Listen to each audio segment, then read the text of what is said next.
Iran जे Israel ऐं नार मुल्कनि में अमरीकी ठिकाणनि ते हमलनि जी नई लहर जारी। ओमान जी बंदरगाह में फ्यूल स्टोरेज ठिकाणनि ते हमलनि जी नई लहर जारी। ओमान जी बंदरगाह में फ्यूल स्टोरेज टैंकुनि ते ड्रोन हमला थिया आहिनि। हर पासे दुहे जा ककर छांइजी विया। ईरान इराक जे शहर बसरा में बंदरगाह वेझो बग़ैर मुल्की ऑयल टैंकरनि खे तबाह करे छॾियो आहे। अमले जे 5 ॼणनि खे हिफ़ाज़त सां ॿाहिरि कढियो वियो। क़तर ते केतिराई बैलिस्टिक मिसाइल ऐं ड्रोन हमला। दुबई क्रेक हार्बर वेझो इमारत ते ड्रोन हमले खां पोइ बाहि लॻी वई। इमाराती दिफ़ा वारी वज़ारत मूजिबि 6 बैलिस्टिक 7 क्रूज़ मिसाइल ऐं 39 ड्रोन्स खे हवा में तबाह कयो वियो आहे। सऊदी अरब जे प्रिंस सुल्तान एयरबेस ते मिसाइल फायर।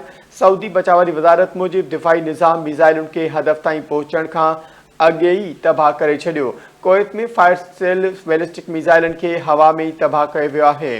ईरान जी इसराइल ऐं नार मुल्कनि में अमरीकी ठिकाणनि ते हमलनि जी नई लहर जारी कई वई आहे।